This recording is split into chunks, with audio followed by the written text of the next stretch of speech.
There is a mountain range running down the spine of Italy, like a backbone that never softened.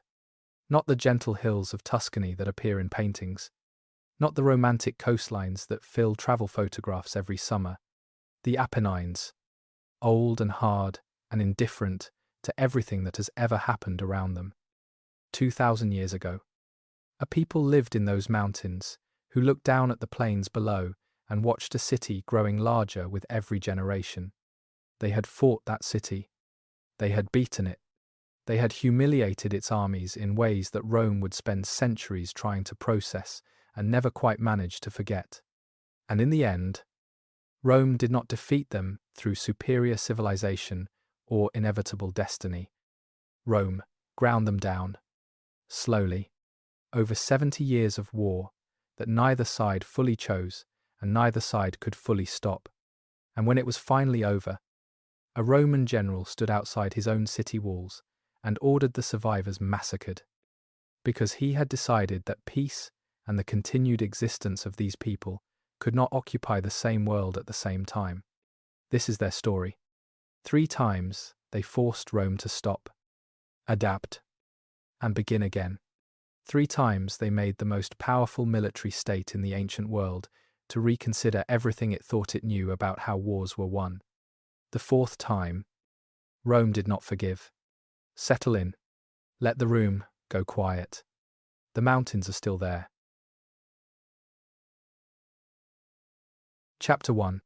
Who were the Samnites? Begin with a mistake that almost every popular account of ancient Italy makes, and make it in reverse. When most people think about the world Rome conquered, they imagine a landscape of smaller and weaker peoples waiting to be absorbed into something larger and more sophisticated. Primitive tribes, scattered villages, groups that offered some resistance and then, inevitably, became Roman. The story of Roman expansion, in this version, feels almost like gravity, inevitable, a matter of time rather than a matter of choice. The Samnites do not fit that story. They were not a tribe in any simple sense of that word.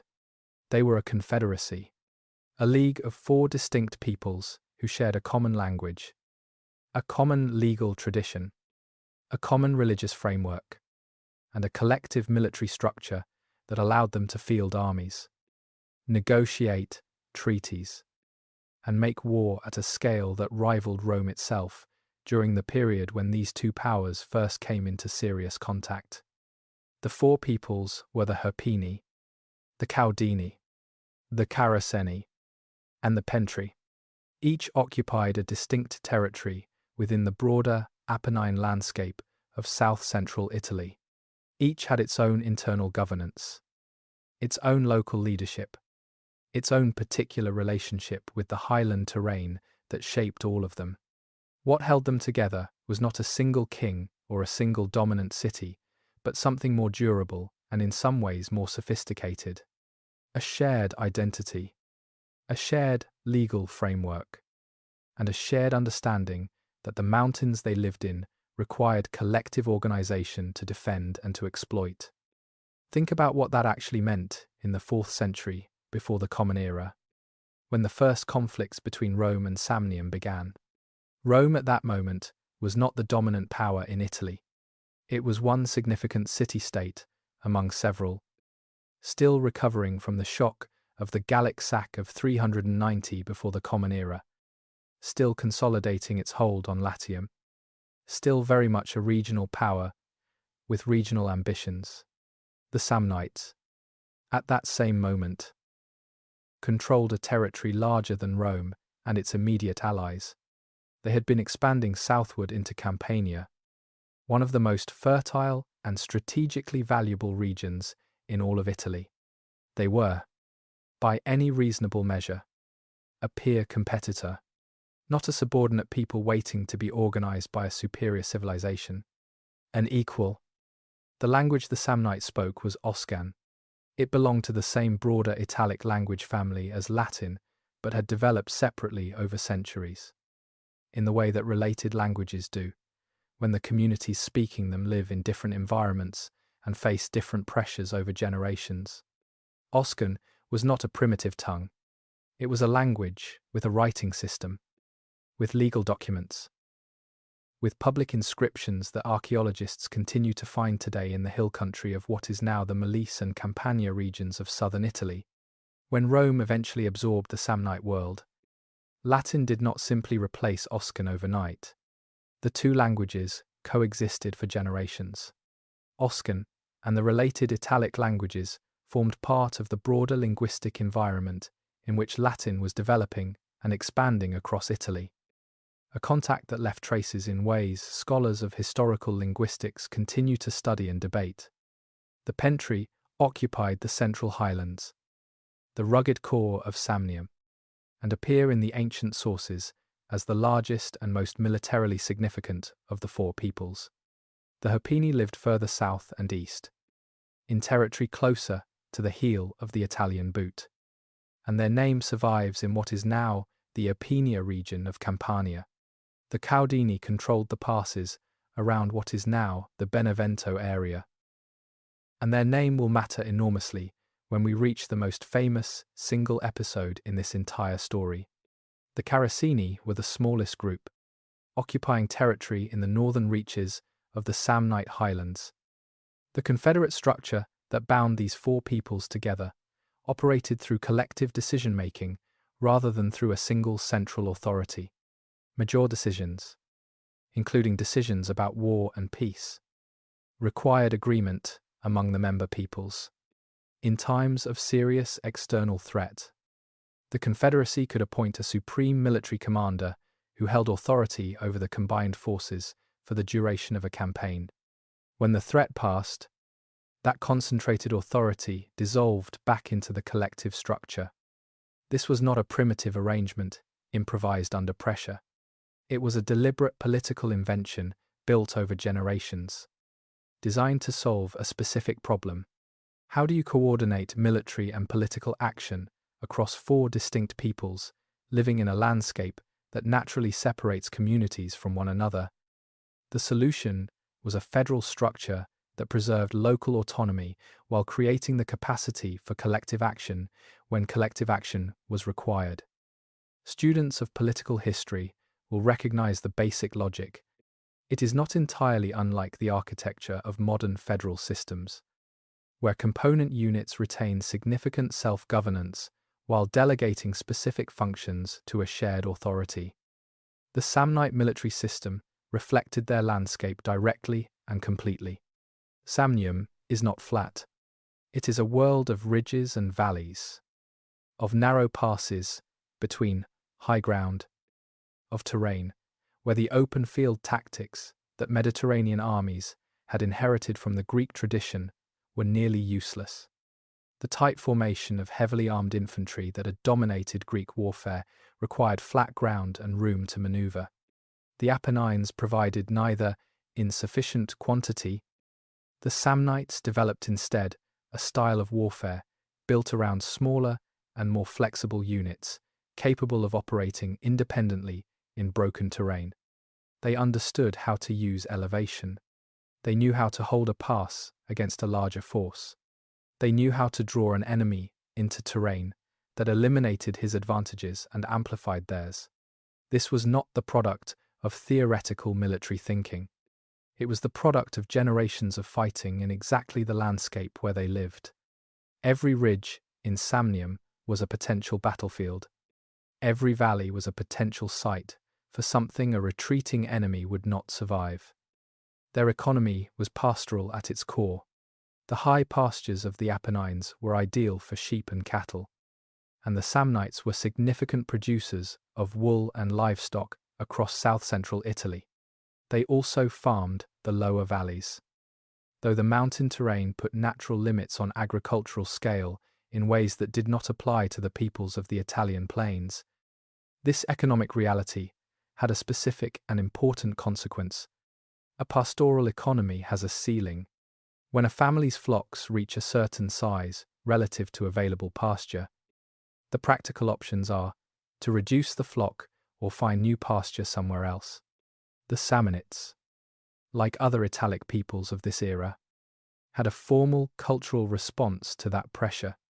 Ancient sources describe a practice they called the sacred spring, or in Latin, the ver sacrum, in which all children born in a given year would, when they reached adulthood, be dedicated to a deity and sent out from Samnium to find new land and found new communities. These groups of young adults, sent into the world with religious blessing and the expectation that they would not return to their birth community, were the mechanism by which Samnite population and cultural influence spread southward into Campania and beyond over generations. This practice tells you something important about Samnite society that purely military history tends to miss. These were people who thought on a generational timescale. The sacred spring is not a policy you adopt if you are planning only for the next few seasons. It is a cultural institution embedded in religious practice that reflects a community thinking systematically about its own long-term survival.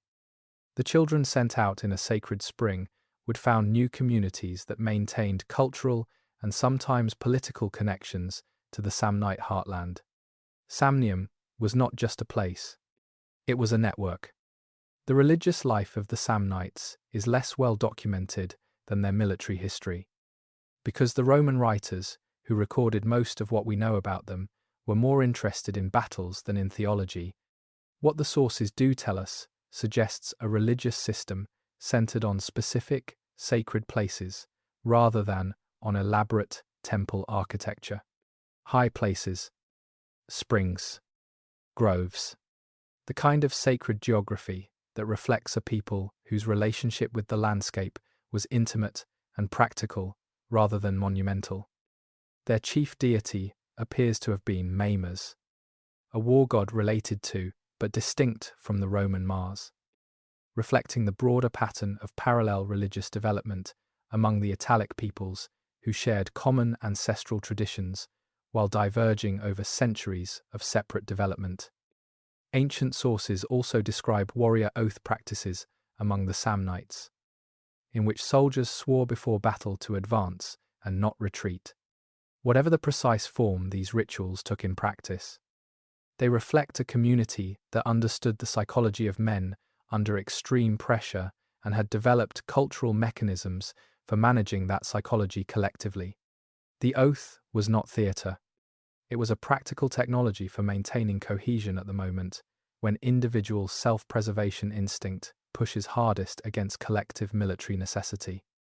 By the time Rome and Samnium came into serious conflict, both societies had been developing for several centuries in close proximity. They were aware of each other. They traded with each other. They had occasional minor conflicts at the edges of their respective territories.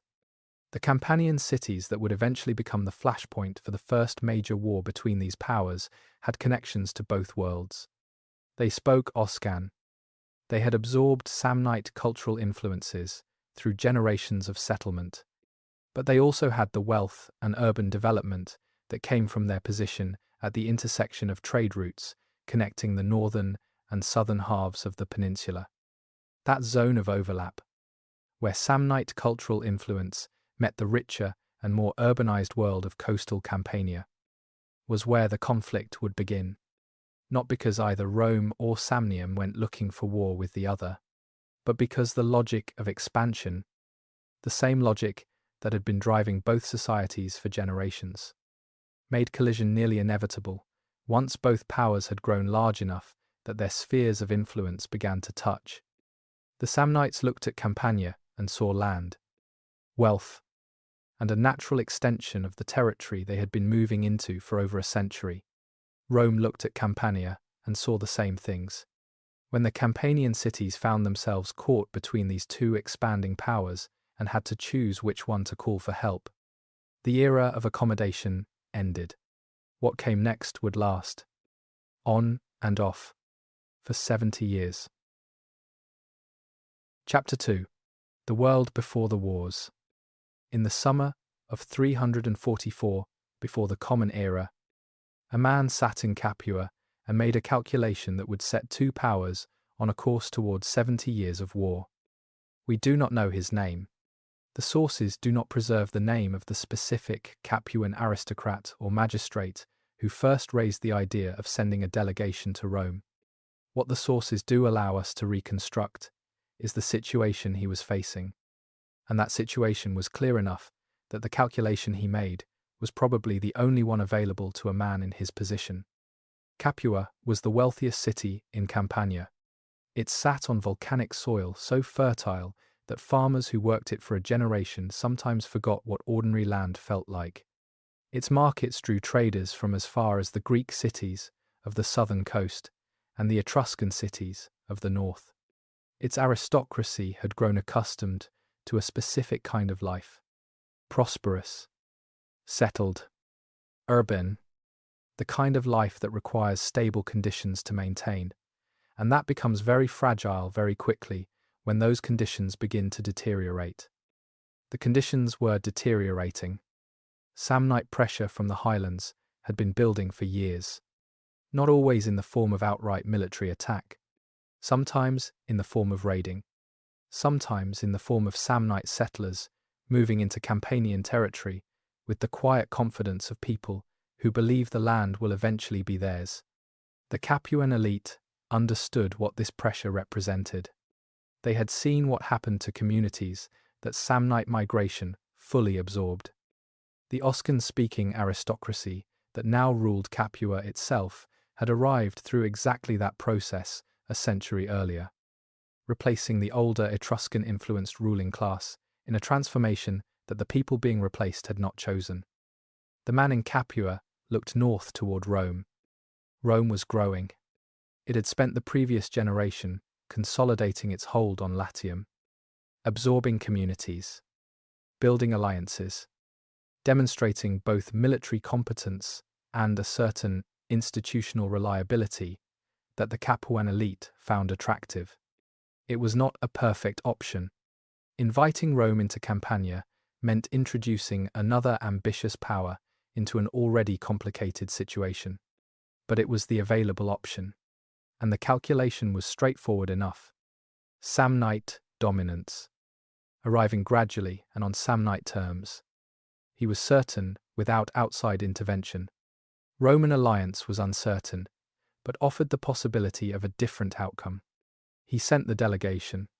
That decision, made by an unnamed man in a prosperous city on a summer afternoon 2,300 years ago, set in motion everything that follows in this story.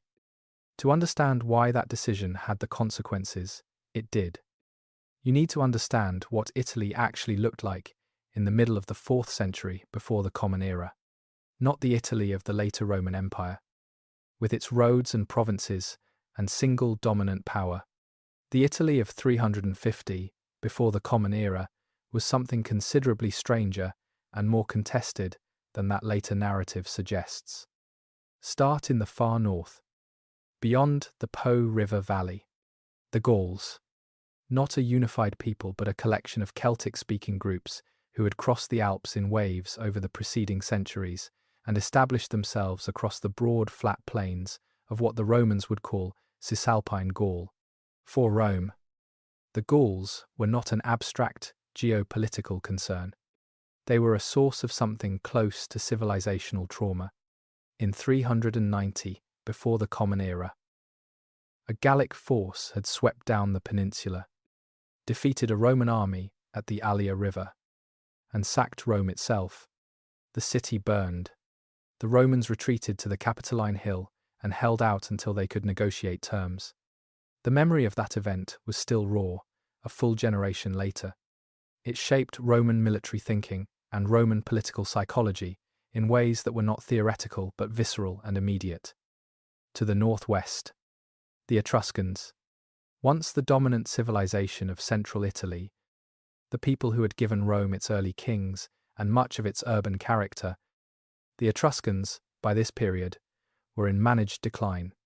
Their great cities, Veii, Caere, Tarquinia, Vulci, were still inhabited and still significant. But the Etruscan world was contracting under pressure from Gallic groups in the north and Roman expansion to the south. Rome had destroyed Veii in 396 before the Common Era after a 10-year siege, absorbing its territory in a move that roughly doubled Roman-controlled land at a stroke. To the south, the Greeks, the coastal cities of southern Italy, Neapolis, Tarentum, Rhegium, were part of what the Greeks called Magna Graecia. These were prosperous and sophisticated urban centres with deep connections to the Greek world across the Adriatic. Tarentum, in particular, was one of the wealthiest cities in the Mediterranean during this period. A major trading hub with a powerful navy and enough confidence in its own importance to behave like an independent power rather than a minor player in Italian politics. And in the centre, Rome, surrounded by the network of Latin-speaking cities that had been Rome's partners and occasional rivals for generations. This relationship was itself under strain. In 340 before the Common Era, just as the first conflicts with Samnium were beginning, Rome would fight and win the Latin War. By 338, the Latin League was dissolved and its member cities incorporated into a new Roman political framework. This settlement gave Rome a consolidated base in central Italy that was qualitatively different from anything it had possessed before.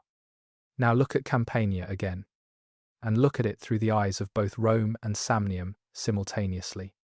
The volcanic soils of the Campanian plain were among the most fertile in the ancient world. The cities of Campania, Capua above all, were wealthy and urbanized, positioned at the intersection of trade routes connecting the northern and southern halves of the peninsula.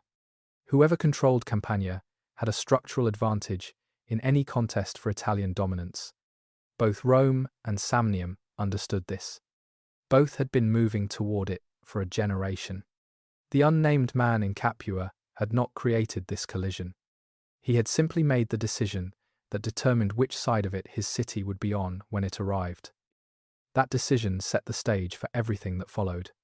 The structural competition between two expanding powers had become a political commitment. And political commitments in the ancient world, as in the modern one, had a way of producing consequences that went well beyond what anyone involved had originally intended. Chapter 3. The First Samnite War. The Alliance that Backfired. 343 before the Common Era. The Capuan delegation arrives in Rome. The details of exactly what passed between the two sides are not recoverable from the sources with the precision we would like. Livy gives us a version. But Livy was writing roughly 3 centuries after the events he describes, working from earlier accounts that no longer survive, and his reconstructed speeches should be understood as plausible representations of what might have been said, rather than verbatim records of what was actually said. What is not disputed is the outcome. Rome entered into formal alliance with Capua, and that alliance immediately created a problem, because Capua was already in conflict with the Samnite Confederacy. By agreeing to protect Capua, Rome had implicitly agreed to oppose Samnium. This is the alliance trap. It is one of the oldest mechanisms in the history of international conflict, and it has pulled more powers into more wars than any single act of deliberate aggression. A smaller power, feeling threatened by a larger neighbor, attaches itself to an even larger power and invokes that attachment at the moment of crisis. The protecting power then faces a choice: honor the commitment and enter a conflict it did not originally choose, or refuse and destroy the credibility of every future alliance it might want to make. Rome honored the commitment. The pattern is not unique to the ancient world. The chain of alliance obligations that pulled major European powers into the catastrophe of 1914 after a regional crisis in the Balkans escalated beyond what any single government had planned shares the same basic logic. The mechanism is ancient. The consequences tend to be far larger than anyone involved anticipated. The First Samnite War runs from approximately 343 to 341 before the Common Era. It is the shortest of the three Samnite Wars, and in some ways the least documented. The sources, primarily Livy, describe a series of Roman military operations in Campania and the surrounding region. The exact sequence and location of engagements is disputed among modern scholars. An honest treatment of this period requires acknowledging that the historical record for this specific conflict is thinner than we would like. What the sources tell us with reasonable consistency is that Roman forces engaged Samnite forces in at least two significant encounters, at a location called Mount Gorus and at Sulla, both described as Roman victories. The Roman forces were commanded by the two annually elected consuls. One of those consuls, in the first year of the war, was Marcus Valerius Corvus. Marcus Valerius Corvus is worth pausing on, because he represents something important about how Rome operated in this period that pure structural analysis tends to miss. He had earned his cognomen, Corvus, meaning raven, from a famous single combat earlier in his career in which, according to the tradition preserved by Livy and others, a raven had landed on his helmet during the fight and distracted his opponent by beating its wings at the man's face. Whether the story is literally true or is the kind of explanatory legend that accumulates around celebrated commanders in every culture, the name stuck, and the man behind it was real. He was consul multiple times across a long career, an unusual distinction in the Roman Republic, where annual magistracies were designed precisely to prevent any individual from accumulating too much sustained power.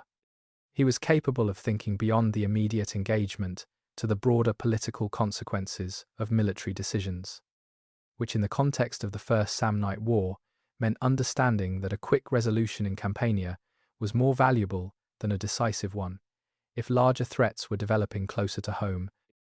That instinct proved correct. In 341 before the Common Era, the war ended, not with a decisive Roman victory that crushed Samnite power, not with a dramatic final battle that settled the question of dominance in Campania.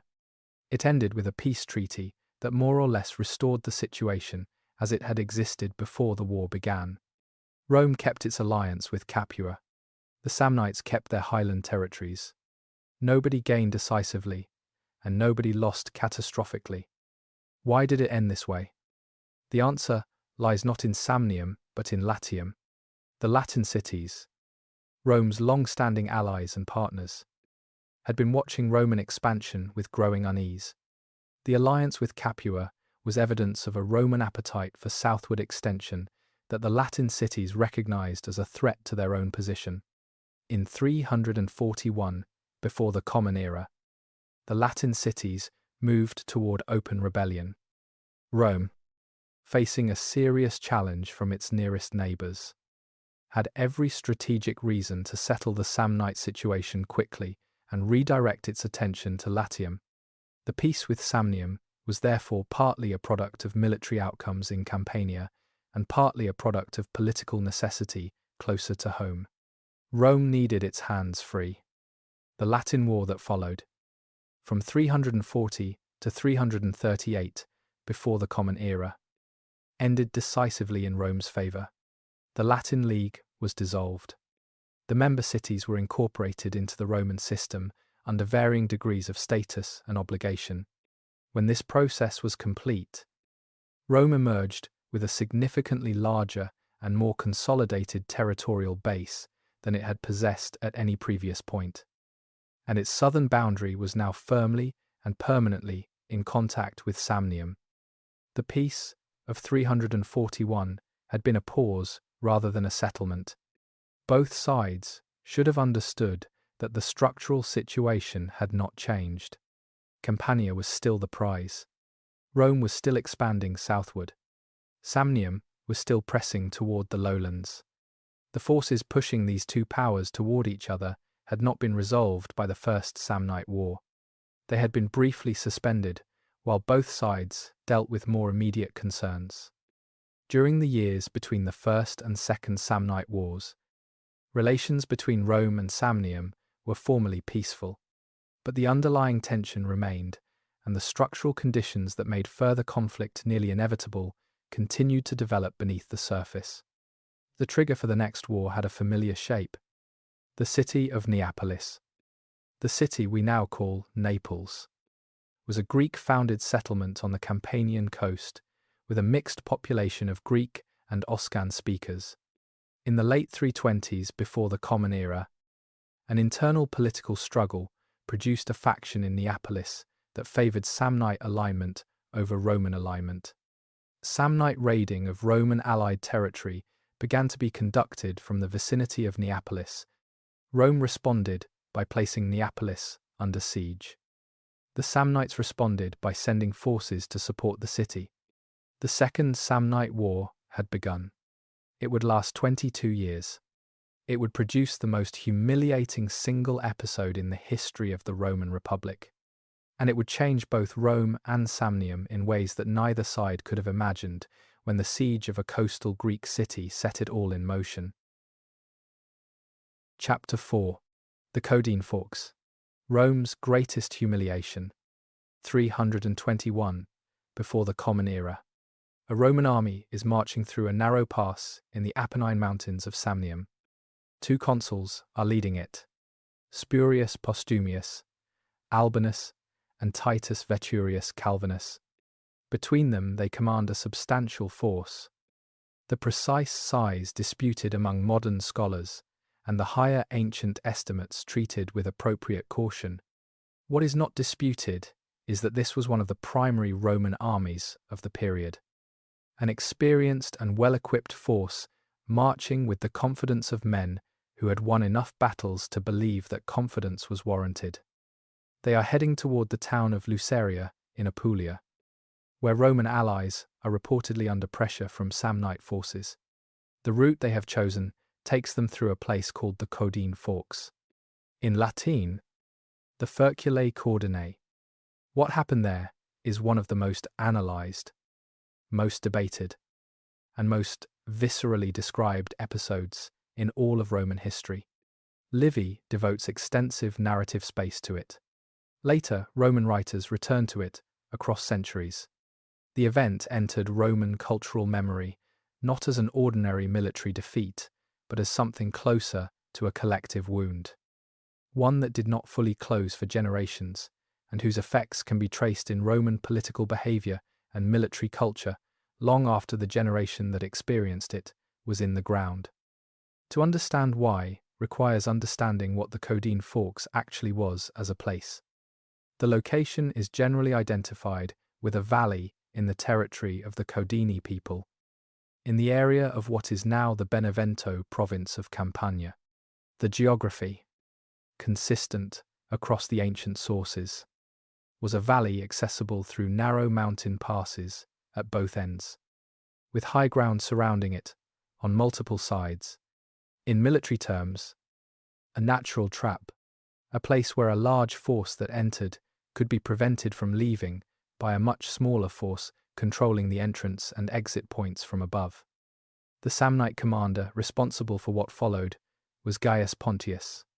He was the son of a man named Herennius Pontius, described in the sources as a figure of considerable strategic wisdom whose advice would prove grimly prophetic.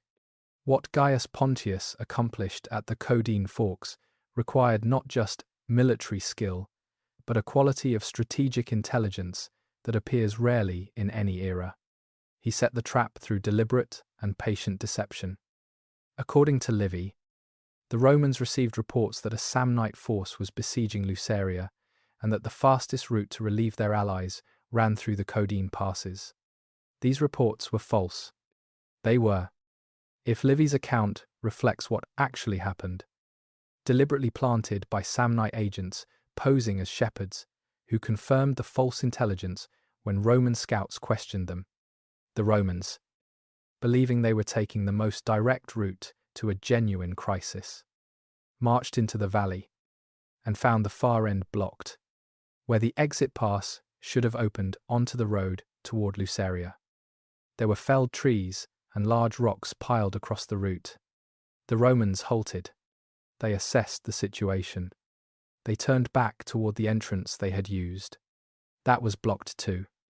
Samnite forces had moved into position on the high ground surrounding the valley, while the Roman army was inside it. The Romans were not just stopped, they were enclosed.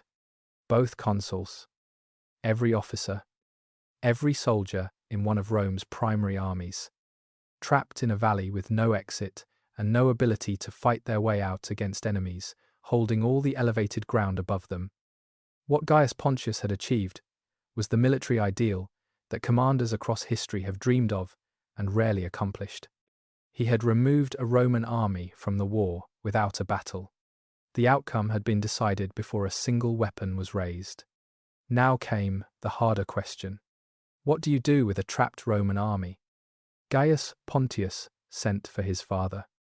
Herennius was elderly and had to be carried to the Samnite camp. His response, as Livy records it, has the quality of genuine strategic wisdom, the kind that cuts beneath comfortable options to identify the hard truth underneath.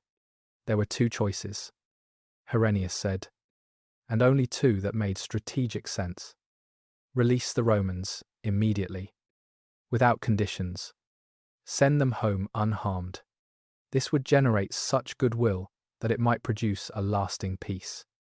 Rome, shown mercy at its moment of maximum vulnerability, would have powerful reasons to maintain good relations with Samnium going forward, or destroy the army entirely, kill every man in that valley, remove from Rome the officers and experienced soldiers who made the Roman state militarily dangerous. A blow that severe might genuinely cripple Roman military capacity for a generation. He advised explicitly against the middle path. Keeping the Romans alive but humiliating them would produce the worst of all outcomes. It would generate no lasting goodwill. It would create humiliation. And humiliation, applied to a people as proud and as institutionally resilient as the Romans, would not produce gratitude or submission. It would produce a cold and patient rage that would drive Rome back to war the moment it had recovered its strength. Now, with the specific additional motivation of revenge. Gaius Pontius chose the middle path. Whether this was because he genuinely believed humiliation would produce submission, or because he faced political pressure within the Samnite confederacy against releasing an intact Roman army, or because destroying the entire force raised its own serious concerns about future consequences. The ancient sources do not tell us with certainty. What we know is that Herennius had identified the logic with precision, and his son chose the option his father had explicitly warned him against. The terms imposed on the Roman army were designed to be maximally humiliating. The consuls negotiated an agreement under which Rome would recognize Samnite equality, withdraw from disputed Campanian territories, and accept a formal settlement on terms favorable to Samnium. 600 Roman equites, members of the cavalry class, were handed over as hostages to guarantee Roman compliance with the agreement. And then the army passed under the yoke. The yoke was constructed from Roman spears. 2 spears were driven into the ground, and a third was laid horizontally across them, creating a low arch. The entire Roman army, beginning with the consuls themselves and working down through every rank, was required to bow and pass beneath this structure, stripped of their weapons, stripped of their armor, watched by the Samnite army in silence. This was not improvised cruelty. It was a specific and well-understood symbolic act in the ancient world. Passing under the yoke was the ritual acknowledgement of total defeat and submission. It was something done to conquered peoples, forcing an entire Roman army to perform this act. In sequence, in public, was a statement about the relationship between Rome and Samnium that was intended to carry permanent meaning. Livy's description of the scene retains its force across 2,000 years.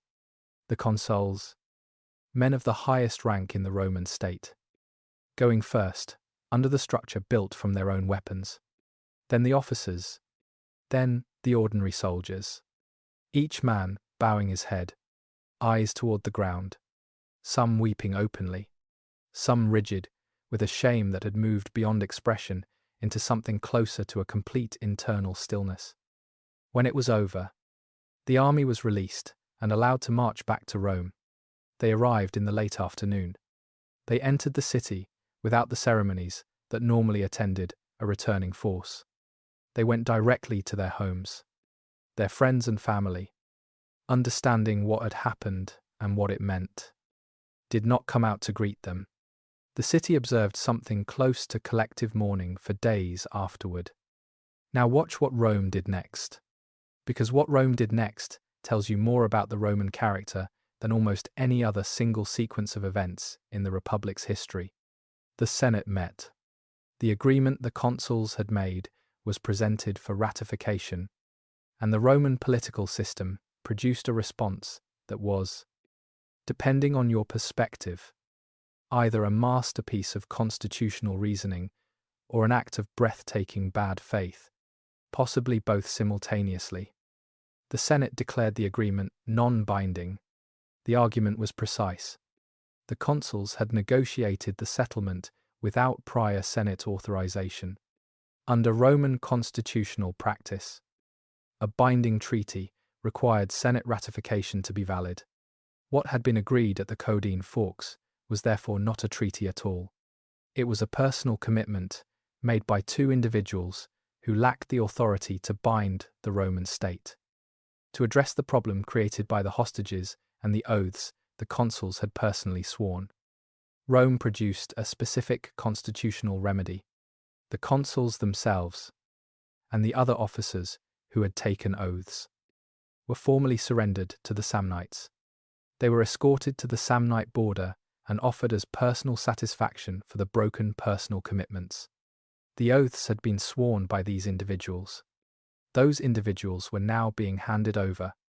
The Roman state was therefore no longer bound by commitments it had never formally authorized. Gaius Pontius refused to accept them. Whether he recognized that accepting this maneuver would validate Rome's repudiation of everything that had been agreed, or whether he was simply uncertain how to respond to something so unexpected and so technically elaborate, the sources do not say with clarity. What is consistent across accounts is that the Roman officers were returned to Rome.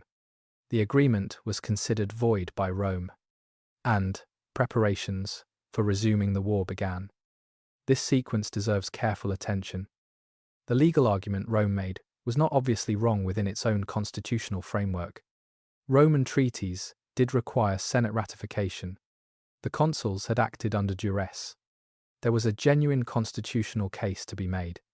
But the case was being made to escape a commitment that the other party had accepted in good faith and had relied upon, and the surrender of the consuls as personal satisfaction, designed to discharge the oath obligations technically while leaving Samnium with nothing of practical value, had the quality of something crafted to be formally correct and practically outrageous at the same time. The Romans did not experience what had happened at the Caudine Forks as a lesson in the limits of their power. They experienced it as an injury requiring a response. The institutional memory of the Republic filed the Caudine Forks under a specific category: not defeat, not education, debt. Herennius Pontius had warned his son exactly about this. Rome does not process humiliation by accepting it and moving forward.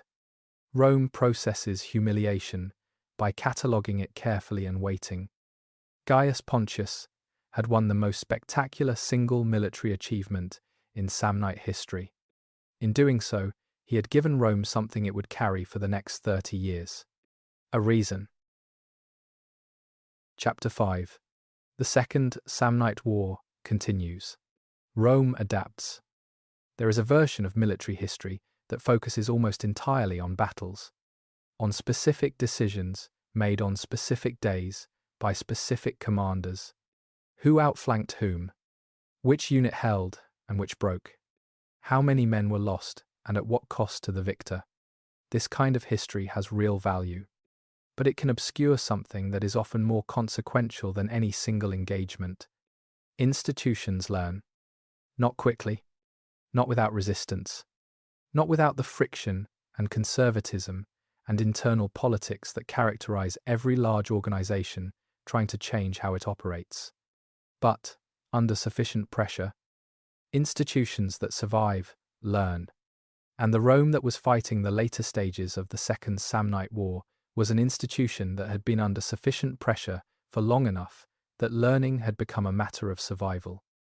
The military transformation that historians call the shift to the manipular legion stands as one of the most consequential developments in ancient military history.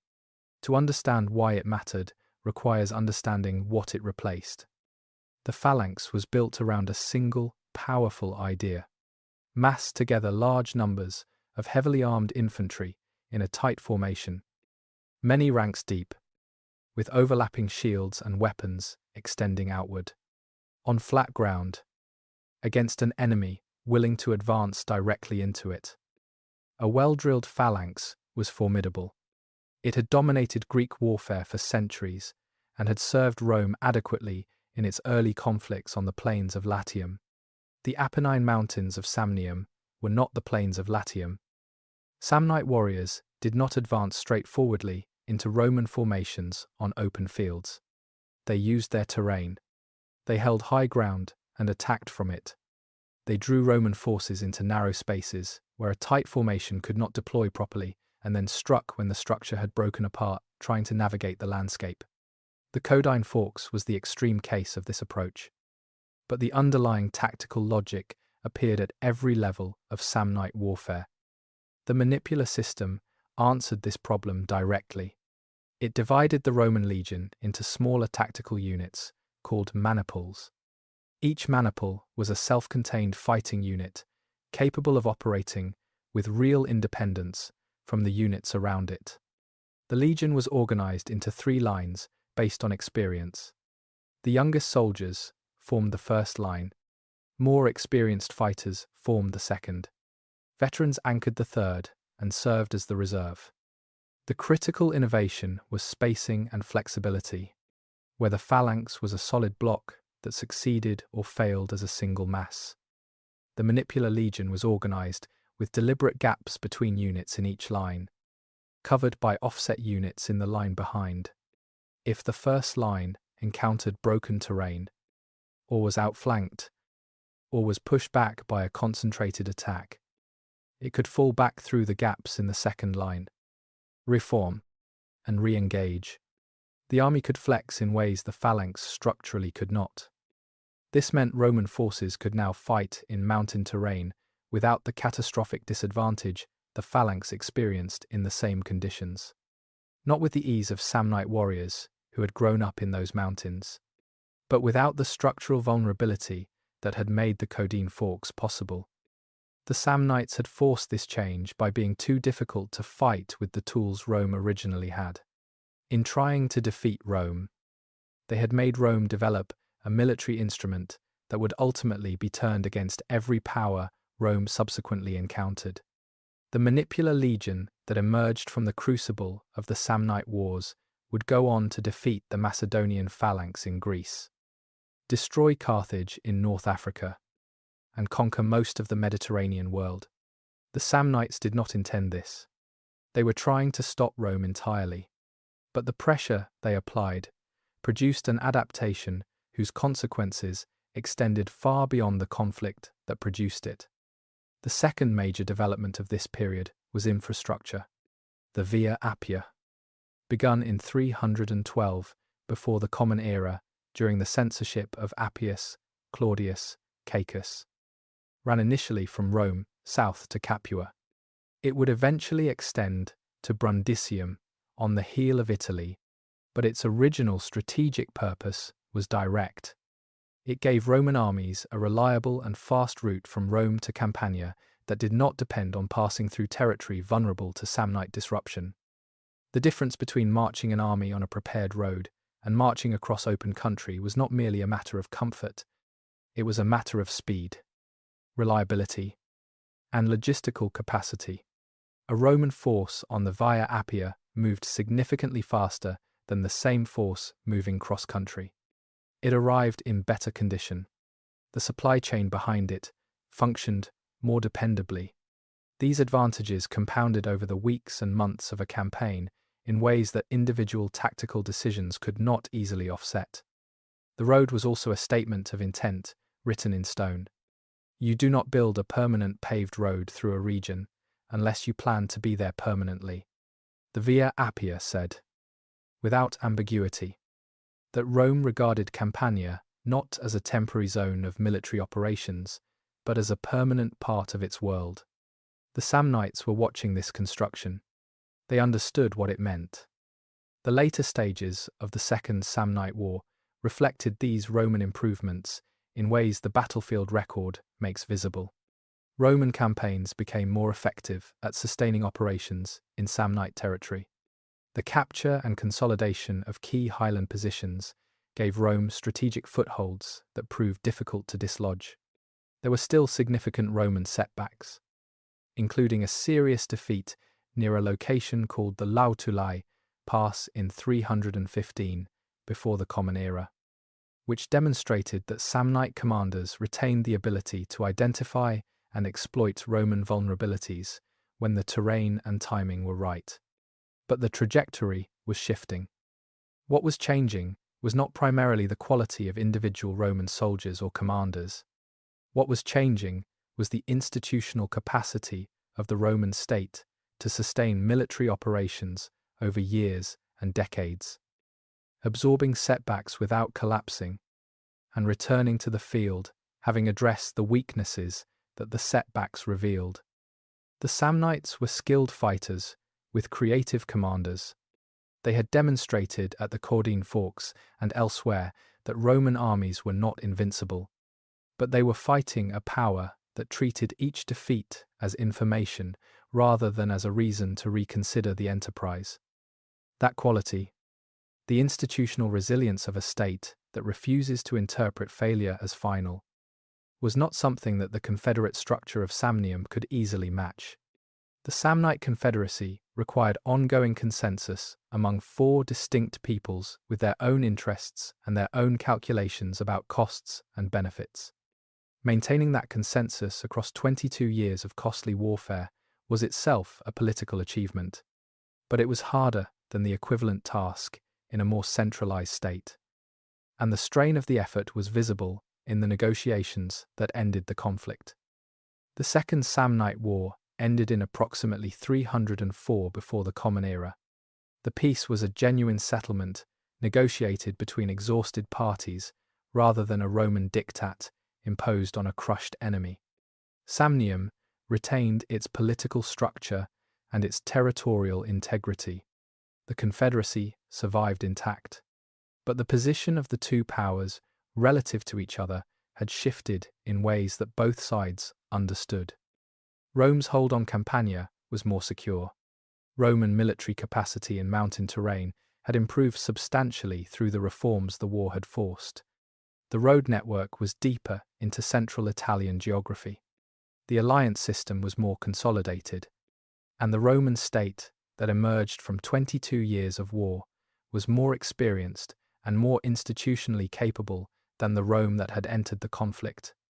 The Samnites had 12 years of peace remaining before the final act began. 12 years to watch Rome continue growing. 12 years to reach the conclusion that fighting alone had not worked and would not work. 12 years to do what no Italian people had ever successfully done before. Build a coalition large enough to threaten Rome from every direction simultaneously. Chapter 6. The Third Samnite War. The Last Coalition. Think about what 12 years of peace actually means for a people who have been at war, on and off, for nearly half a century. 12 years of planting and harvesting without Roman armies moving through your fields. 12 years of young men growing up without being called to the passes. 12 years of the Confederacy functioning as it was designed to function, managing internal disputes, regulating trade, maintaining the social fabric that prolonged warfare always threatens to unravel. The Samnites used those 12 years well. They rebuilt their population of fighting-age men. They maintained their military traditions and their intimate knowledge of their own terrain. They watched Rome carefully, and what they saw during those years of formal peace was clarifying in a way that left little room for comfortable conclusions. Rome did not rest. Between the end of the Second Samnite War, in approximately 304 before the Common Era, and the beginning of the Third, in approximately 298, Rome was continuously active. It fought the Etruscans. It established new colonies in strategic locations across central Italy. It extended its road network. It deepened its alliance relationships with communities that bordered Samnite territory on multiple sides. The Roman state. In these 12 years of official peace with Samnium, was systematically reducing the strategic space available to Samnite power without ever formally violating the peace settlement. The Samnites watched this process and drew the only conclusion available to rational observers. The next war was coming regardless of what they did. The only question was whether they would face it alone or with partners capable of making the contest genuinely uncertain. They chose to build a coalition. What the Samnites assembled in the years leading up to 298 before the Common Era was the most serious military challenge Rome had faced since the Gallic sack more than 90 years earlier. They brought together 4 distinct peoples in a coordinated effort against Roman power. The Etruscans, still possessing significant military resources, and the institutional memory of a civilization that had dominated central Italy for centuries. The Umbrians, whose territory in the central Apennine region north and east of Rome sat directly across important Roman lines of communication. The Gauls, specifically the Senones and Boii tribes of the Po Valley, whose involvement activated the deepest fears embedded in Roman collective memory, and the Samnites themselves, providing the military core and the strategic coordination that held the enterprise together.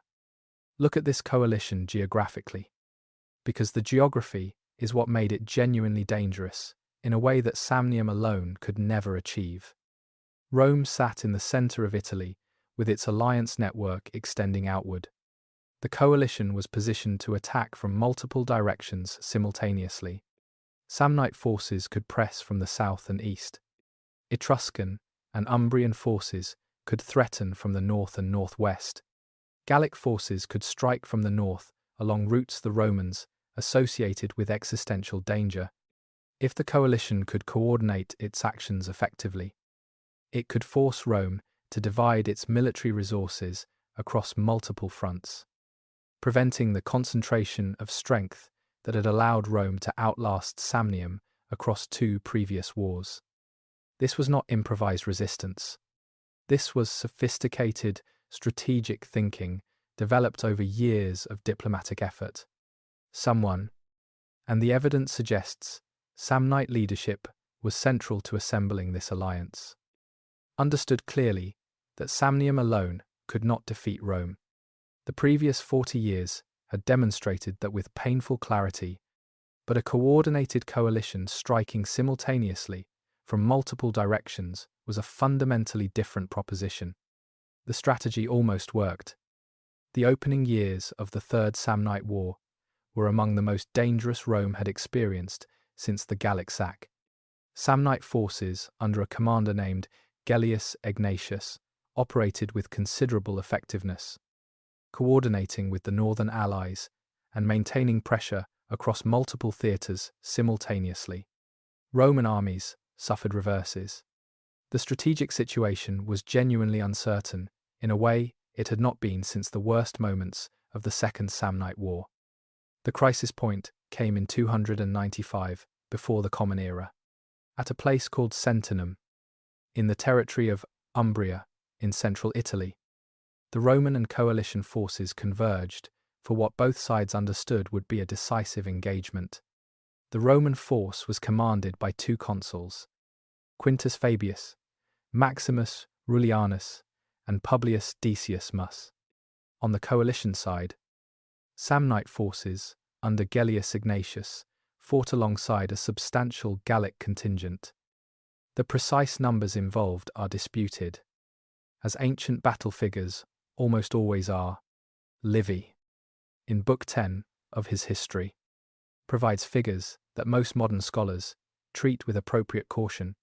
What is consistent across accounts is that Samnium was a large and consequential engagement, with substantial forces committed on both sides and the full strategic weight of the coalition effort riding on its outcome. The battle turned, in part, on a moment that Livy describes with particular attention. As Livy tells it, the consul Publius Decius Mus, seeing the Roman left wing under severe pressure from a Gallic chariot charge that was threatening to break the line entirely, performed the ritual known as devotio, in which a Roman commander consecrated himself and the enemy forces to the gods of the underworld and rode directly into the opposing ranks. It was a ritualized sacrifice, a commander choosing certain death in the hope that the act would change the psychological state of his soldiers at the moment when the outcome hung in the balance. His father had performed the same ritual a generation earlier at a critical moment in the Latin War, and the literary parallel was clearly not lost on Livy when he recorded both accounts. Whether the right wing, under Fabius Maximus, outfought the Samnite forces opposite them, while the Gallic charge was eventually absorbed and stopped, or whether the specific act of devotio changed something in the soldiers who witnessed it, the outcome was a decisive Roman victory. The coalition forces broke. Gellius Ignatius was killed on the field. The coalition army suffered severe casualties.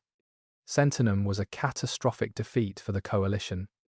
But the battle itself is not the most important thing about the Third Samnite War. The most important thing is what Samnium revealed about the fundamental limits of the coalition strategy.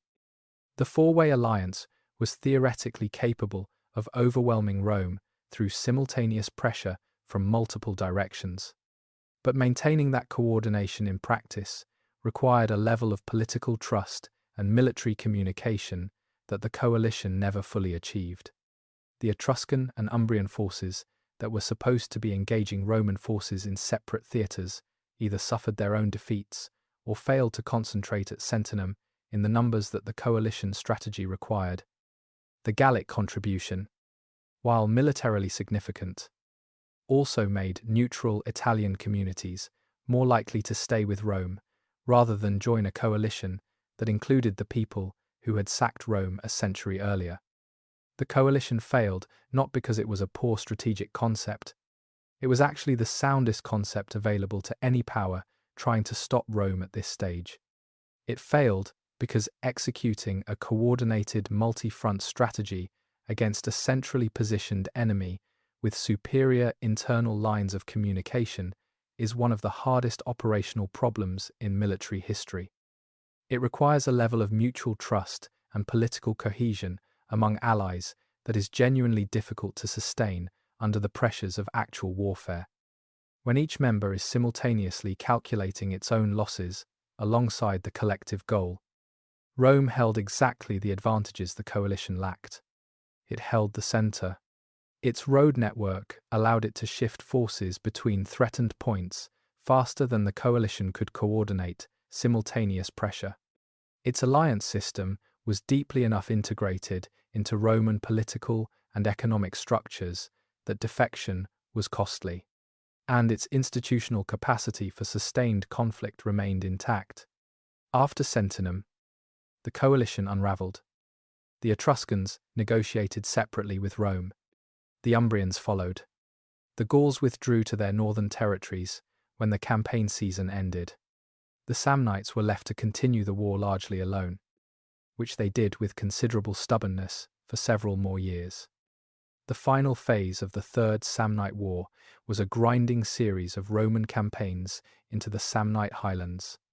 Roman forces moved through Samnite territory with a systematic thoroughness that reflected both improved military capability and a deliberate decision to reduce the economic and demographic base of Samnite resistance. Fields were burned. Settlements were destroyed. The logic was brutal and direct. An enemy that cannot feed its fighters cannot sustain a war. The ancient sources report that Gaius Pontius, the architect of the Caudine Forks, appeared as a commander during this final phase. The historical record about his precise role is not entirely consistent across sources, but the tradition that he was eventually captured and executed in Rome as part of a triumphal ceremony carried a symbolic weight that Roman writers clearly found significant. The man who had imposed the greatest single humiliation in Roman history, dying as a trophy in a Roman triumph, closed a narrative circle that Rome had been waiting nearly 30 years to close. By approximately 290 before the Common Era, Samnium accepted peace terms. The settlement was harsher than those that had ended the previous two wars. Samnium retained its existence as a confederacy and was not immediately absorbed into the Roman alliance system on the terms applied to other Italian communities. But it was now definitively a subordinate power rather than a peer competitor. The long era of Samnium as an equal challenger to Roman dominance in Italy was over. Or, so it appeared. The mountain people went home to their valleys and their passes. They were not yet done with history.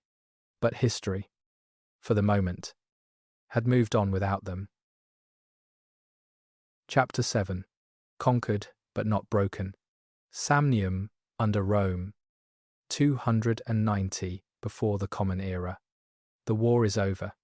In the highlands of Samnium, in the valley settlements, and the small farming communities scattered across the Apennine spine, the sound of armies has stopped. The particular silence that follows prolonged conflict.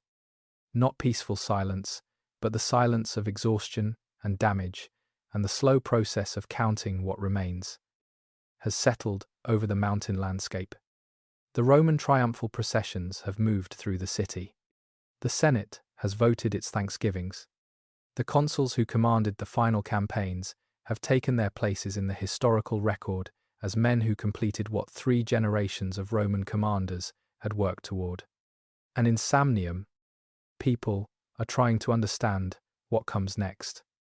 This is the chapter that most popular accounts of the Samnite story skip entirely. It is easier to tell the story as a series of wars.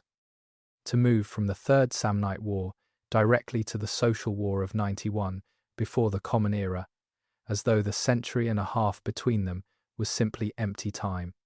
But what happened in Samnium during those roughly 160 years of nominal Roman dominance is one of the more interesting and less examined chapters in ancient Italian history. Because Samnium did not disappear, the political structure of the Samnite Confederacy was weakened but not destroyed by the settlement of 290. The 4 peoples, the Herpini, the Caudini, the Caraceni, and the Pentri, continued to exist as distinct communities with their own internal governance. The Oscan language continued to be spoken. The legal traditions, the social structures, the cultural identity that had developed over centuries did not dissolve simply because Rome had won the last battle. Understanding why requires thinking carefully about what Roman dominance actually meant in practice during this period. Rome, in the 3rd century, before the Common Era, was not an empire in the bureaucratic sense that the word would later come to mean. It did not station permanent garrisons in every subordinate community. It did not impose Roman language or Roman culture through administrative decree. What it imposed was a specific set of obligations, primarily military service, and the prohibition on conducting independent foreign policy, while leaving internal governance largely in the hands of existing local structures. This model had a specific logic. Rome lacked both the administrative capacity and the inclination to directly govern every community in Italy through Roman officials. It was far more efficient to leave existing local power structures in place, extract military manpower and political loyalty from them, and intervene directly only when those core obligations were not being met. The result was a system that looked, from Rome's perspective, like a network of allied communities contributing to Roman power, and that looked, from the perspective of those communities, like a form of dominance that was bearable as long as you met your obligations and did not challenge Roman authority in the areas that mattered most to Rome. For Samnium, this meant a constrained but recognizable existence in the decades after 290. The highland communities continued their agricultural and pastoral life with considerable internal autonomy. Oscan remained the language of daily life, of legal transactions, of public inscriptions. The social structures of the Samnite world persisted within the framework of Roman hegemony. Local magistrates and local religious institutions continued to function. What changed was the ceiling on what Samnite communities could do and aspire to collectively. The archaeological record from this period tells us things that the literary sources tend to overlook. In the highlands of what is now the Molise region of southern Italy, in a place called Pietra Bondante, excavations have uncovered the remains of a substantial Samnite sanctuary complex. It includes a theatre and a temple, constructed and elaborated during the 2nd century before the Common Era, more than 100 years after the end of the Third Samnite War. The scale and quality of the construction are not those of a community scraping by under occupation. They are those of a community investing in monumental architecture that expressed its collective identity and its relationship to its gods. A century after military defeat. Stand in front of that theatre for a moment and think about what it means. The community that built it had been defeated 3 times by Rome. It had watched Roman colonies planted in the surrounding territory. It was providing soldiers for Roman armies in campaigns across the Mediterranean world.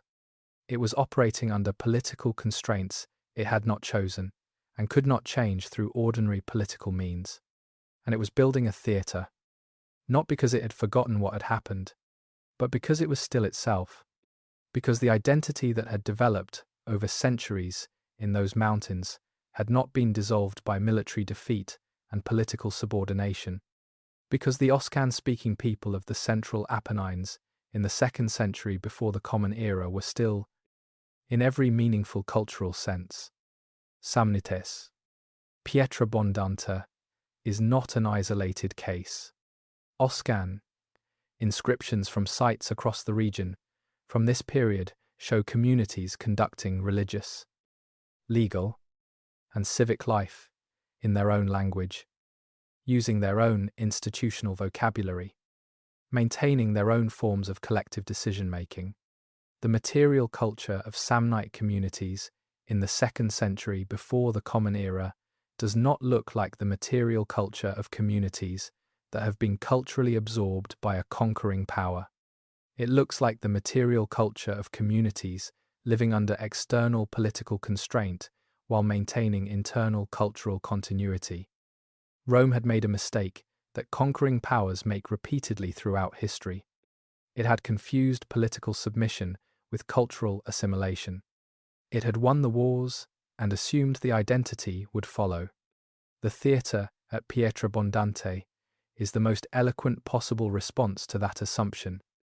Military service was one of the primary mechanisms through which Samnite men encountered the Roman world during this period in sustained and personal ways. The Italian allies were required to provide soldiers for Roman armies, and Rome, in the 3rd and 2nd centuries before the Common Era, was fighting wars of a scale that required enormous numbers of allied troops. Samnite soldiers fought in Sicily, in Spain, in Greece, in North Africa. They learned Latin because Latin was the language of Roman military command. They operated within Roman military structures and absorbed Roman military culture because effective participation required it. When they came home, they brought those experiences with them. The effect on Samnite communities over generations was real and complex. Men who had spent years in Roman military service knew the Roman world from the inside in ways that pure observation from outside could never provide. Some came home more comfortable in the Roman world than their fathers had been. Others came home with a clearer and more specific understanding of what their community had contributed to Rome and what it was receiving in return. That second category of returning soldier was accumulating a specific and transferable grievance. The Second Punic War, from 218 to 201, before the Common Era, caused enormous damage across southern Italy. Hannibal Barca's army, living off the land for 15 years, devastated large areas of the peninsula. Samnium was among the regions that suffered severely. Population declined. Agricultural capacity was reduced. Communities that had been functioning normally before the war emerged from it damaged and, in some cases, permanently diminished. And when the war ended in Roman victory, the reconstruction of Italy was not evenly distributed. Roman citizens and communities with closer ties to Rome received priority in the allocation of resources and land distributions. The Italian allies, including the Samnites, bore their full share of military obligation, but received proportionally less of the economic benefit that Roman Mediterranean dominance generated in the prosperous 2nd century. This was not a deliberate policy of targeted oppression. It was the structural consequence of a political system in which Roman citizenship conferred specific economic and legal advantages that allied status did not provide. A Roman citizen could appeal to Roman law for protection in ways an allied soldier could not. A Roman citizen participated in the assemblies that made decisions about land distribution and the allocation of public resources.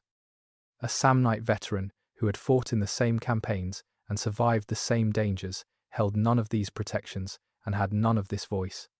The gap between obligation and right was building across generations, building through specific, accumulated instances in which the difference between holding citizenship and holding allied status made itself felt in practical ways in individual lives. Building in communities that were simultaneously maintaining their own identity with considerable success and being systematically excluded from the full benefits of the system, their military service was helping to sustain. The mathematician looking at this trajectory in 200 before the Common Era could have identified where it was heading. A people bearing the full obligations of a political system while being excluded from its full benefits will eventually reach a breaking point. The Samnites had demonstrated, across 3 wars and a century and a half of subordination, that they were not a people who accepted their situation passively. In 91, before the Common Era, the breaking point arrived, and when it did, a Samnite commander was already thinking about what came after simply breaking. His name was Gaius Papius Mutilus, and the world he was about to help build would be something Rome had never faced before. Chapter 8. The Social War. One last attempt. 91. Before the Common Era. There is a particular kind of political crisis that builds so slowly and so visibly that by the time it finally explodes, everyone who was paying attention knew it was coming, and no one managed to stop it anyway. The crisis that produced the social war was exactly that kind. For generations, the Italian allies of Rome had been watching a gap widen between what they contributed to Roman power and what they received in return. They fought in Roman armies. They died in Roman wars. The conquest of Greece, the destruction of Carthage, the campaigns in Spain and Asia Minor. All of these were achieved by armies in which Italian allied soldiers often outnumbered Roman citizens. The land distributions, the political influence, the legal protections, the economic opportunities that flowed from being part of the dominant power in the Mediterranean world went disproportionately to those who held Roman citizenship. The Italian allies held allied status, not citizenship. The distinction sounds technical. In practice, It was the difference between being a full participant in the system that you were helping to sustain and being a permanent junior partner whose contribution was assumed and whose fundamental interests were considered only when Rome found it convenient. Roman politicians had understood this problem for decades before it exploded. The reformer Gaius Gracchus, in the late 2nd century before the Common Era, had proposed extending Roman citizenship to the Latin allies as part of a broader reform program. The proposal was defeated through political maneuvering by conservative factions who understood that extending citizenship would dilute the political weight of existing Roman citizens. Gracchus died violently in the political chaos that followed. The citizenship question was shelved. It did not go away. In 91, before the Common Era, a Roman tribune named Marcus Livius Drusus the Younger proposed a comprehensive reform package that included extension of Roman citizenship to the Italian allies. The Italian communities had reason to take his proposals seriously as a genuine path toward the citizenship they had sought for so long.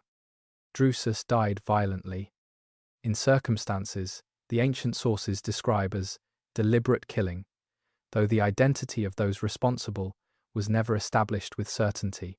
His reform package was annulled by the Senate on a legal technicality shortly afterward. When the news reached the Italian communities, it was not received as a political setback to be managed through further negotiation and patience.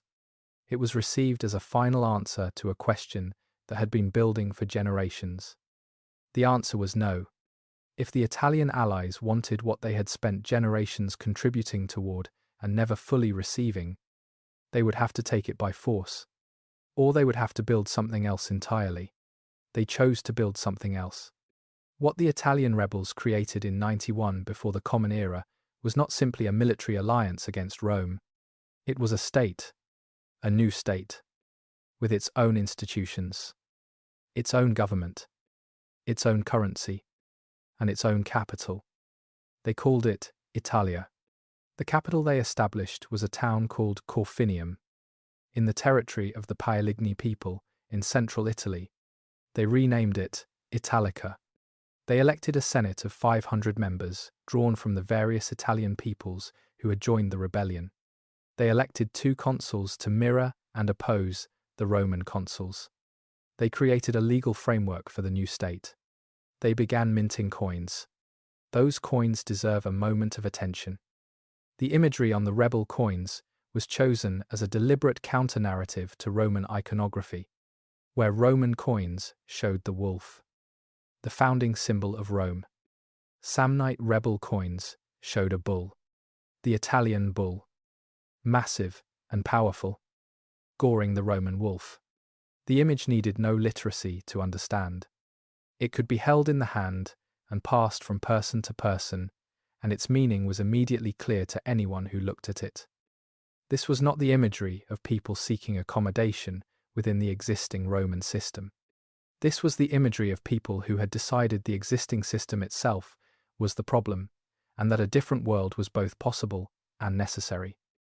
The Samnites were at the center of this enterprise from the beginning. Gaius Papius Mutilus served as one of the 2 supreme military commanders of the rebel forces, holding authority equivalent to a consul of the new Italian state. The military tradition that had produced Gaius Pontius and the architects of the Caudine Forks was fully engaged in this new conflict, now fighting not just to resist Roman expansion, but to create a genuine political alternative to Roman dominance over the Italian peninsula. And alongside Papius Mutilus, operating in the Samnite theatre and beginning to build the military reputation that would carry him to the final confrontation of this entire story, was a commander who understood what this moment represented with a clarity that few others on either side possessed. His name was Pontius Telesinus. He was Samnite. He was capable, and he understood, perhaps more clearly than any other figure in this conflict, that what the social war actually was for his people was not a negotiation and not a bid for inclusion in the Roman system on better terms. It was a final attempt to determine whether the Italian peninsula would be governed by Rome or by something genuinely different. Something that recognized the peoples of Italy as distinct communities with distinct identities, rather than as future Romans waiting to be fully absorbed. The rebel forces in the first year of the Social War performed remarkably well. Rome was not prepared for the scale or the competence of what it faced. The Italian allies had been training in Roman military methods for generations. They knew exactly how Roman armies fought, because they had been fighting as part of Roman armies for a century and a half. They knew Roman command structures, Roman tactical doctrine, Roman logistical methods. Fighting the Italian rebels was, in a specific and uncomfortable sense, like fighting an army that had learned everything it knew from you. Roman forces suffered significant defeats in the opening months of the war. Several senior Roman commanders were killed or defeated in the field. The map of the rebellion at its height covered most of central and southern Italy: the Mars, the Paeligni, the Marrucini, the Vestini, the Frentini, the Herpini, the Lucani, the Apuli, and above all, the Samnites. All joined the new Italian state, the Latin communities and Roman colonies, which held better legal status than the other allies and had more to lose from disrupting their relationship with Rome, largely remained loyal. The Etruscans and Umbrians initially held back, watching to see which way the conflict would develop. Rome responded with two strategies that together determined the outcome of the war. The first was military. Rome committed its full resources to suppressing the rebellion, appointing its most capable commanders and conducting operations with a seriousness that reflected genuine alarm about the strategic situation. Among the Roman commanders who distinguished themselves in this conflict, particularly in the Samnite theatre, was Lucius Cornelius Sulla, whose performance here established the military reputation that would make him the most consequential and most dangerous figure in the Roman world within a decade. The second strategy was political, and it was the one that actually decided the outcome. Rome extended citizenship. The law, known as the Lex Julia of 90 before the Common Era, offered Roman citizenship to all Italian communities that had not joined the rebellion, or that were willing to lay down their arms. A subsequent law extended the offer to virtually all free Italians, including those who had been in rebellion, if they registered with a Roman official within a specified period. The political logic was direct and effective. The rebellion was happening because Italian allies wanted citizenship. If Rome gave them citizenship, the primary political justification for the rebellion dissolved. Communities that had joined the revolt primarily out of grievance about unequal status now had a concrete reason to stop fighting. The new Italian state was premised on the permanent denial of citizenship being the natural and unchangeable order of things. If that denial was reversed, the premise collapsed. The citizenship extensions worked for most of the Italian peoples who had joined the rebellion. The Etruscans and Umbrians accepted and stood down. Many other communities made individual calculations about their interests and accepted the offer. The new Italian state began to fragment as its members departed for separate accommodations with Rome. But not the Samnites. The Samnites continued fighting after most other rebels had accepted the citizenship offers and returned to their communities. This requires careful attention, because it reveals something fundamental about what the social war meant for Samnium specifically, as distinct from what it meant for other Italian allies. For many Italian communities, the social war was genuinely and primarily about citizenship, about the specific legal and political rights that Roman citizenship conferred. Once those rights were offered, the reason to keep fighting diminished substantially. For the Samnites, citizenship was part of the grievance, but it was not the whole of it. The Samnite relationship with Rome carried 200 years of accumulated history that was qualitatively different from the experience of most other Italian allies. The Caudine Forks. The systematic destruction of Samnite communities in the final phase of the Third Samnite War. The theatre at Pietrabondante, and everything it represented, about an identity that had survived but had never been recognized as something Rome was willing to accommodate on its own terms. The sense, embedded in Samnite collective memory across generations, that Rome did not simply want to incorporate Samnium into its system on equal terms, but wanted to eliminate the specific Samnite identity that had been the source of resistance for so long. The offer of Roman citizenship, which would absorb Samnites into a Roman political framework as individual citizens, rather than recognizing Samnium as a distinct collective political entity, was not obviously an answer to this deeper concern. It was, from a certain perspective, the final form of the absorption that Samnium had been resisting for 200 years. Not conquest by force, but dissolution through inclusion. And Pontius Telesinus understood this with a clarity that kept his forces in the field long after others had accepted accommodation. He maintained the coherence of the Samnite military effort through the period when the social war was becoming a purely Samnite war. He operated in the highlands and the surrounding territory, keeping the Samnite cause alive as a military reality rather than allowing it to dissolve into the general settlement that was sweeping other Italian communities back into the Roman orbit. And when the Roman political world began to convulse with the conflict between Sulla and the Marian faction, Telesinus made the strategic calculation that defined the final chapter of the Samnite story. In 88, before the Common Era, Sulla marched his army on Rome in an act that had no precedent in the history of the Republic. A Roman general used military force to seize control of the Roman state.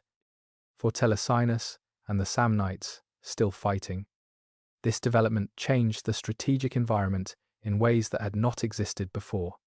A Rome torn by internal conflict could not concentrate its full military resources against Samnium. Telesinus, allied with the Marian faction that controlled Rome during the period when Sulla was in the east, fighting Mithridates of Pontus. The alliance made strategic sense for both parties. The Marian faction needed every ally it could find.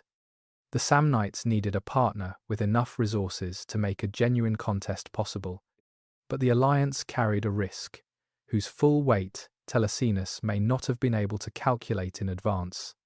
Sulla was coming back, and among all the enemies waiting for him in Italy, the Samnites occupied a specific and personal place in his accounting. Chapter 9. Sulla and the final erasure. 82 before the Common Era. Lucius Cornelius Sulla is marching on Rome for the second time. He has defeated Mithridates in the east. He has a veteran army that knows him personally, that has followed him across Greece and Asia Minor, that has no particular loyalty to the constitutional arrangements of the Republic that might otherwise create hesitation about what he is asking them to do. He has been winning engagements across Italy against Marian forces for months, and he is moving toward Rome with an intention that everyone who understands the situation recognizes, and that the existing political structures of the Republic have no mechanism to stop. Pontius Telesinus is moving toward Rome at the same time, from a different direction, with the same destination in mind and a fundamentally different purpose, where Sulla is coming to take control of the Roman state. Telesinus is coming to challenge the basis of Roman dominance over Italy in the most direct way available to him, with a Samnite army at the walls of Rome itself. The ancient source, primarily Plutarch and Appian, writing centuries after the events they describe, and whose accounts reflect the interpretive traditions of their own time as much as direct historical record. Attribute to Telesinus before the final battle, a statement to his soldiers about the necessity of destroying Rome, of cutting down the forest that sheltered the wolves who had preyed on Italian freedom for generations. Whether these were Telesinus's precise words, or a later literary framing designed to give the final confrontation the dramatic weight Roman writers felt it deserved. We cannot establish with certainty. What we can establish is that the Samnite decision to keep fighting long after other Italian peoples had accepted accommodation, to ally with a losing Roman faction rather than accept Roman citizenship on Roman terms, and to march on Rome itself when the opportunity arose, reflects a political position that is entirely consistent with this kind of language. Telesinus was not maneuvering within the Roman political system for better terms. He was operating outside it entirely. The decisive engagement came on the first day of November 82 before the Common Era, at the Caudine Gate. The Caudine Gate was one of the primary entrances to Rome itself, set into the city wall on the northeastern side of the city. The battle fought there was not conducted in some distant theatre of operations. It was fought in the suburbs of Rome, close enough that the city walls were visible to soldiers on both sides throughout the engagement. Samnite and allied forces under Telesinus had come within reach of Rome itself. From a purely positional standpoint, this was the closest an Italian opponent had come to actually threatening the city since the Gallic sack of 390 before the Common Era, the event that had shaped Roman political psychology more than any other in the Republic's history. The battle was fought at night and into the following day. The ancient accounts describe an engagement of considerable ferocity and duration, with heavy casualties on both sides. Sulla's position during the night phase was genuinely precarious. The left wing of his force was pushed back significantly by the Samnite attack, and there were hours during the darkness when the outcome was not clear to the men fighting in it. But the right wing, which Sulla commanded personally, held and then advanced. By the following morning, the military situation had resolved in Sulla's favour. The Samnite and allied forces broke under the sustained pressure. According to Appian, Telesinus was found dead on the field. Though the ancient sources are not entirely consistent on the precise circumstances of his death, the prisoners taken at the Caudine Gate were numerous. Ancient sources give varying figures, reflecting either different counts of different groups of prisoners or the usual imprecision of ancient casualty reporting. Whatever the exact number, it was very large. Sulla ordered them all killed. He assembled the Roman Senate to address them on the following day. Plutarch and Appian both report that during Sulla's speech, the sounds of the prisoners being executed in an adjacent location were audible through the walls of the building. When senators reacted with visible alarm to what they were hearing, Sulla told them to pay attention to what he was saying and not concern themselves with what was happening outside. He described it as a routine matter being attended to.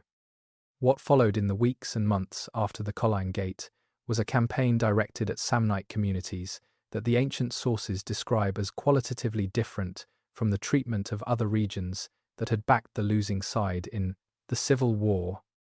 Roman forces moved through Samnite territory with a thoroughness that distinguished what was happening in Samnium from the post-war settlement elsewhere in Italy. Communities were destroyed, populations were killed, enslaved, or driven from their land. The demographic and economic infrastructure of the Samnite highlands was dismantled in ways that had no precise parallel in the treatment of other former rebel communities. The ancient source, including Appian in his account of the civil wars, preserve a statement attributed to Sulla to the effect that Rome would never know peace as long as Samnium existed as a people. Modern historians, including Henrik Mouritsen, in his study of Italian unification, published in 1998, have noted that the severity of what followed in Samnium, specifically, as distinct from the treatment of other Italian communities that had backed the Marian cause, appears consistent with a deliberate policy directed at eliminating Samnite communal existence as a political force rather than simply punishing military opponents. Ancient sources present Sulla's approach to Samnium as unusually severe, even by the standards of the brutal civil war context. And many scholars read this as reflecting a specific decision about the Samnite problem, rather than general vindictiveness applied equally across all former opponents. The land confiscations that followed Sulla's victory fell with particular weight on Samnium. Large portions of Samnite territory were confiscated and distributed to Sulla's veterans as colonies. Samnite farming communities were displaced. Latin-speaking colonists replaced Oscan-speaking farmers across substantial areas of the Samnite heartland. The Oscan language, which had persisted through 200 years of Roman dominance and had been maintained with visible cultural investment through institutions like the sanctuary at Pietrabondante, disappears from the inscriptional record within a generation of the Sullan campaigns. Languages do not disappear overnight. Language shift is a generational process driven by the practical advantages of speaking the dominant language and the social and economic calculations that each generation makes in light of the world it actually inhabits.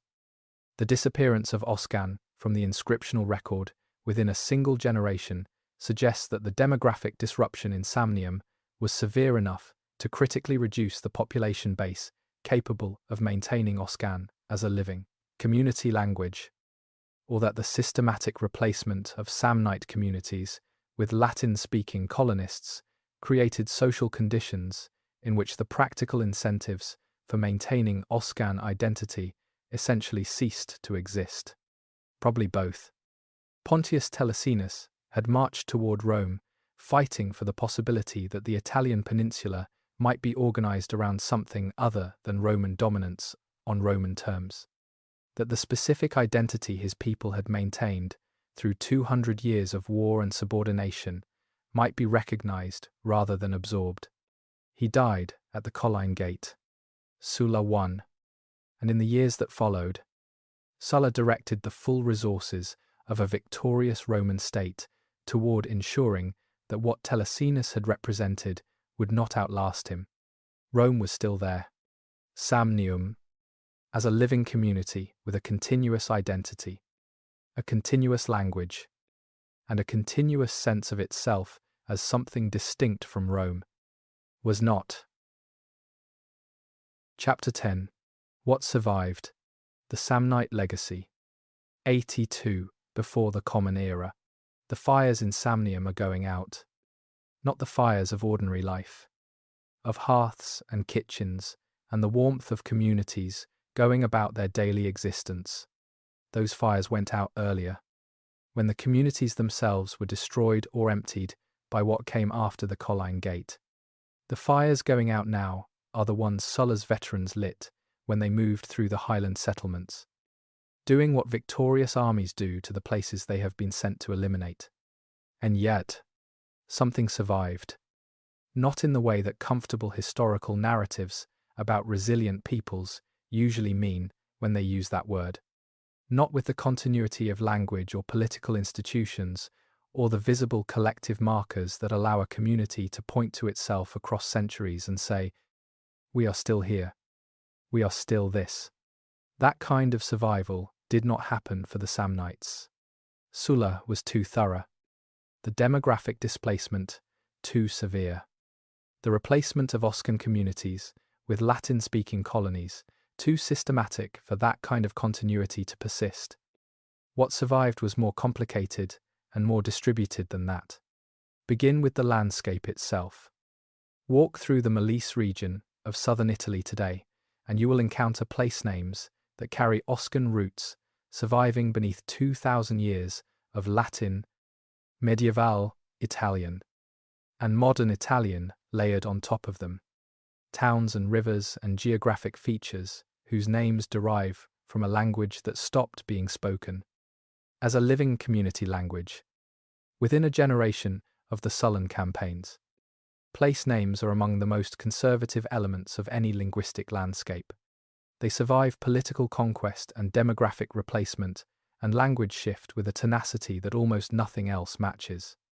Because they are attached to physical features that do not change, and because the practical need to identify specific locations keeps them in use, even after the language that produced them has otherwise ceased to exist. The Oscan roots embedded in the place names of Molise are fossils in the precise geological sense, preserved remains of a living thing, maintaining their shape in the landscape long after the organism that produced them is gone. They are a quiet form of testimony.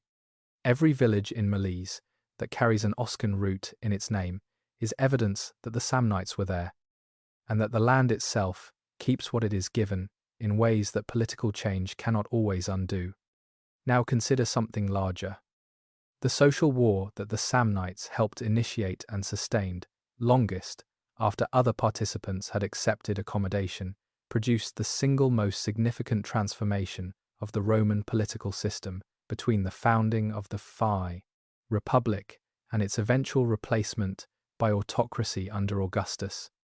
Before the social war, Rome was a city-state that dominated Italy through a system of alliances and graduated statuses.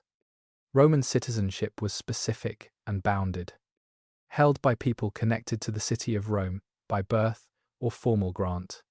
The Italian allies, however deeply integrated into Roman military and economic life, were legally and politically distinct from Roman citizens in ways that had concrete daily consequences.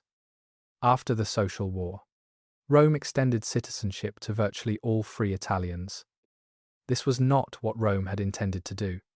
It was what Rome was compelled to do by the military and political pressure of the rebellion, sustained past the point where most participants had given up, primarily by the Samnites. The citizenship extension changed what Rome was in a fundamental way. Rome after the social war was not a city-state with subordinate allies. It was a territorial state whose citizen body encompassed most of the Italian peninsula. The political implications of that transformation took generations to work out fully. The Senate, the assemblies, the magistracies, all of the institutions of the Roman Republic, were now operating in a context where the citizen body was vastly larger and more geographically dispersed than anything those institutions had been designed to manage. This mismatch between old institutions and a fundamentally changed political reality was one of the structural pressures that contributed to the instability of the late Republic, to the sequence of crises that eventually ended the Republic entirely. A people fighting for their own survival had inadvertently contributed to a chain of consequences that transformed the political character of the civilization that destroyed them. There is one more thing worth saying before this story ends.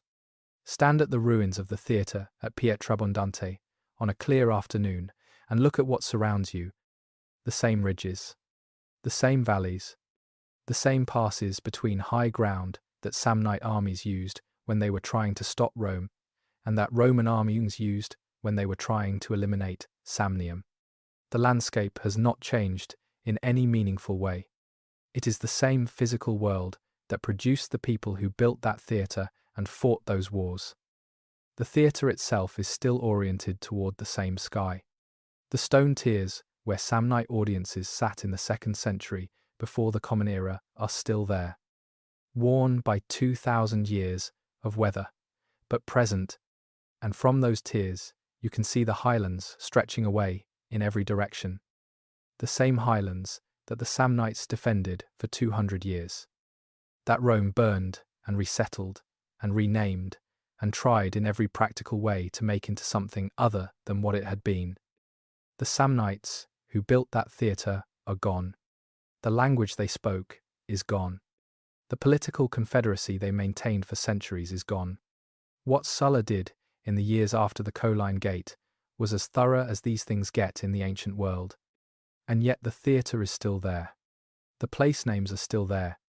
The landscape that made the Samnites who they were is still there. It responded. Rome? With a campaign of destruction so thorough that later writers treated it as erasure. But erasure and disappearance are not quite the same thing. The Samnites are not household names.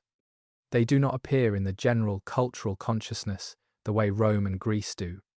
The story told in this video is not one that most people in the modern world have ever encountered in any form.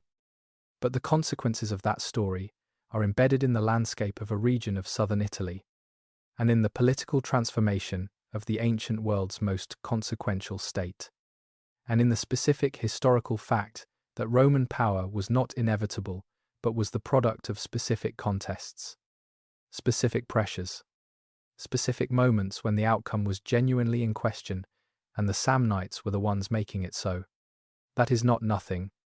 That is, in fact, quite a lot for a people Rome worked so hard to erase. The mountains are still there. Drive through the Molise region of southern Italy today, and the Apennine landscape looks much as it must have looked 2,000 years ago. The ridges, the narrow valleys, the passes between high ground where armies once moved and men once died, deciding questions about power and identity and what a people owed to itself. The villages in those hills have Italian names now. The people in them speak Italian. The churches are Catholic. The history that most people in those communities know about themselves begins with Rome already dominant. Already the frame inside which everything else is understood. But underneath the Italian names are Oscan roots that 2,000 years of other languages did not erase. Underneath the Roman history is a longer story, and the ruins of the theatre at Pietrabondante, still visible in the highland landscape, still oriented toward the same sky that Samnite audiences looked up at in the 2nd century before the Common Era, are there for anyone who goes looking. 3 times, a people from these mountains forced Rome to stop, adapt, and begin again. 3 times they made the most powerful military state in the ancient world reconsider everything it thought it knew about how wars were won. The 4th time, Rome did not respond with adaptation. It responded with a campaign of destruction so thorough that later writers treated it as erasure. But you do not work that hard to erase something that did not matter. The Samnites mattered. They mattered because they were there, in the mountains, refusing, for 200 years. Through every Roman campaign and every peace settlement and every offer of absorption on terms that were not their own, they kept being themselves, until they could not anymore. The mountains did not notice when it ended. Mountains do not notice these things. They were there before the Samnites arrived, and they are there now, after everything that has come and gone between then and the present moment. But the ruins at Pietrabondante are still there too, and in the place names of the villages, in the fossilized Oscan roots that no amount of political change was able to remove from the landscape, something of the people who built that theatre and fought those wars and refused for 200 years to simply become Roman, on Rome's terms, persists in the only form that truly lasts. Not in memory, not in names that people recognize, but in the land itself, which keeps what it is given and does not easily give it back. Let the room stay quiet for a moment. The story is over. The mountains remain.